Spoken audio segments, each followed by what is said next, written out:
What's good, YouTube? It's your boy, Blue Blood Sports TV, back at y'all with another one.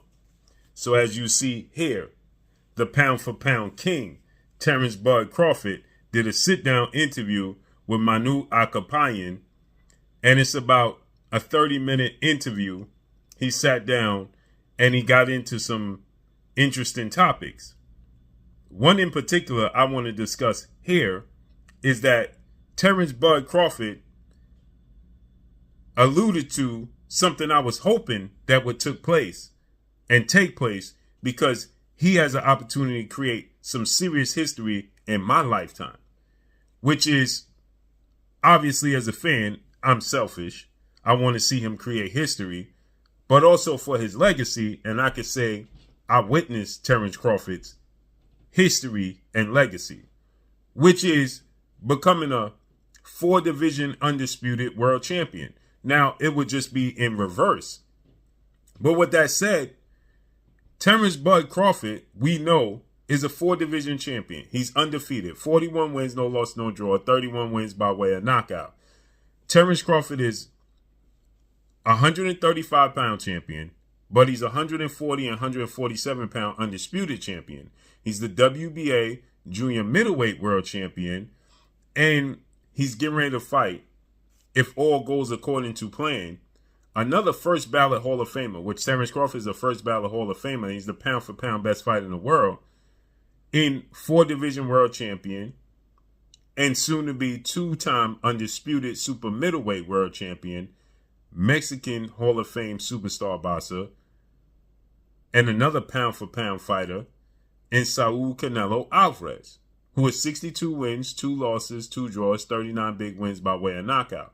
He's going to fight William Skull May 3rd in Saudi Arabia to become undisputed for a second time at 168. With that said, Terence Crawford was reportedly vacating his World Boxing Association title at 154. But apparently he's not. He's still going to hold on to that belt. And he's just vacating his position with the World Boxing Organization, better known as the WBO, to allow Sebastian Fundora to fight, who is the unified WBO WBC champion, against his mandatory Xander Zayas or whomever he desires to fight. And the IBF junior middleweight champion is Bakram Murataliev. Okay? So Terence Crawford fights and beats Canelo in September, should all go according to plan. That will make him a 3-division undisputed champion. That will make him a 5-division world champion and a 3-division undisputed champion. Now, I said he had the opportunity to become a 4-division undisputed champion if he captured the 154 undisputed titles and then fight Canelo Alvarez. But he's saying, essentially, he'll do it in reverse. If Sebastian Fundora, who just knocked out Cordell Booker in the 4th round, and is now 22 wins, 1 loss, 1 draw. If he fights the undefeated Bakram Murataliev and he beats him for the IBF title or whoever wins that belt, Terence Crawford is saying he's opening the door. He's leaving the door open to fight Bakram Murataliev versus Sebastian Fundora winner. When asked who's the best, he says he don't want to get into who's the best, but whoever wins the fight out of the two, he still opens the door to become a 4-division champion. He says that sounds great.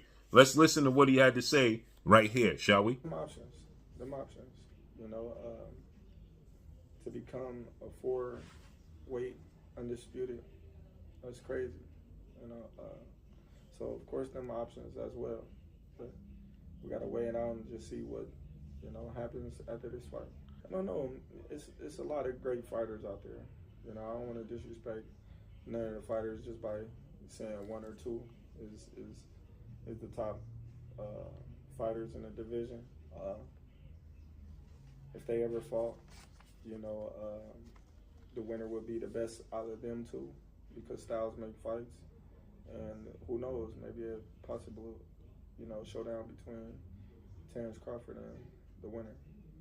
Like I said, if the opportunity presents itself and it's a great opportunity for me in my career, then we will do what we have to do to make that fight.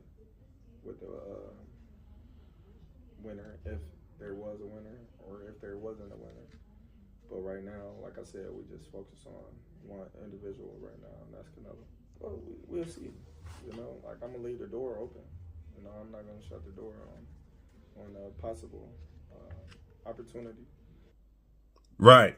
So he's leaving the door open for the possibility, and he's saying that he's going to focus on this fight with Canelo Alvarez, but becoming a 4-division undisputed champion sounds great, and it would cement him as top 3 greatest fighters of all time in history. Now, Batran Mataliev is 23 wins, no loss, no draw, 17 wins by way of knockout, 32 years of age, 5'11.5" with a 74-inch arm reach. He brutally knocked out Tim Tszyu in October in the third round, 5 times in 3 rounds, right?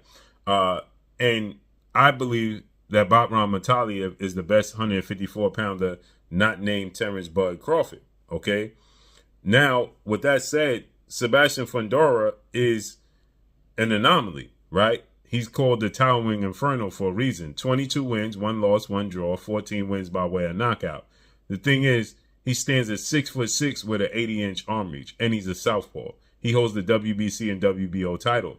Batran Mataliev called out Sebastian Fundora last night and said, let's unify the belts. So Terence Crawford is saying if he don't get a rematch with Canelo Alvarez, he's open to going back down to 154 and collecting the belts for Undisputed, because if they fight Batran Mataliev and Sebastian Fundora, the winner will have 3 belts, which means all he has to do is have 1 fight at 154. He wins that fight, he's undisputed in 4 separate weight classes. That solidifies Terence Crawford, in my opinion, as top 5 greatest fighters in the history of the sport of boxing. And this is exciting. Now, he is 38 years of age, and by the time he fights Canelo in September, and he was asked about that. It seems like he's not retiring. He says, you know, he's going to do what's best for his career, right? Which he left the door open that, you know, he can possibly come back and compete. And this would be huge for me. I'll be ecstatic. The only question is, like the reporter asked him, but you gain all this muscle, how you going to cut back? That's going to be the issue with age and the muscle. That's what happened to Roy Jones. So let's see how this unfolds and plays out, man. But that's super interesting and intriguing to me, man. Hopefully he does it. I personally would have wished he did it in reverse. I wish he would have collected all the belts at 154, then fought Canelo Alvarez. But you can't lose the opportunity, right? So let's see how it unfolds and plays out. But that's all I got for y'all, man. What y'all think about this? Drop a comment in the comment section. Let me know what y'all think. Follow me on Instagram at Blue Blood Sports TV, all one word. I'm gone. Peace.